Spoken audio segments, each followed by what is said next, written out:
Chers amis, au moment même où les Iraniens votent, une propagande indécente s'est abattue sur la France, l'Europe et les pays occidentaux. Le mythe savamment orchestré d'une révolution féministe en Iran et par la grâce des mollahs et de Rouhani. Je veux ici dire que c'est faux. S'il y a une révolution iranienne en Iran, elle est ici au Conseil national de la résistance iranienne. Car pour les 35 millions de femmes iraniennes, il n'y a pas de modération. Elles veulent être des citoyens à part entière et aujourd'hui, elles sont des citoyennes à part. Entendez par vous-même. Sur les 2000 personnes exécutées sous le seul mandat de Rouhani, on compte 57 femmes et souvent en public. La discrimination systématique, méthodique, institutionnalisée concerne même la vie quotidienne. Et tout cela commence très tôt. C'est à 9 ans qu'elles sont responsables pénalement. Si plus tard elles veulent faire des études, elles ne peuvent pas, dans certaines universités publiques, étudier l'ingénierie ou les mathématiques. Et si elles veulent travailler, certaines lois exigeraient des entreprises qu'elles embauchent des hommes plutôt que des femmes et des personnes mariées plutôt que des femmes non mariées. Si elles veulent voyager, elles doivent demander l'autorisation du mari.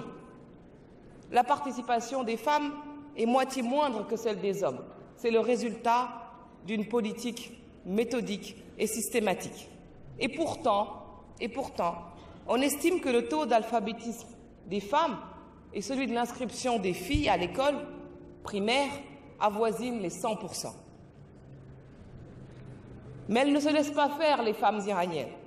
Elles se battent, elles résistent et le payent au prix fort.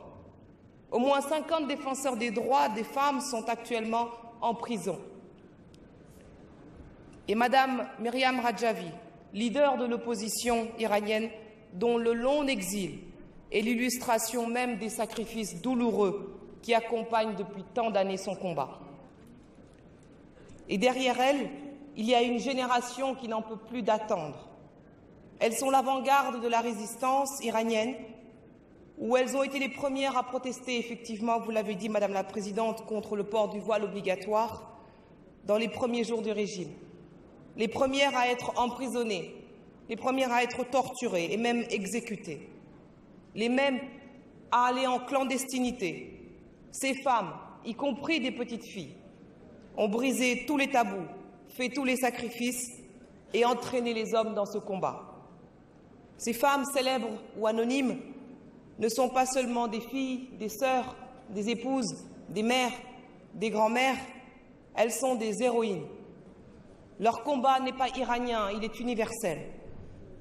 Elles le mènent pas seulement pour elles-mêmes, mais aussi pour nous. Alors, hommage leur soit aujourd'hui rendu. Merci beaucoup.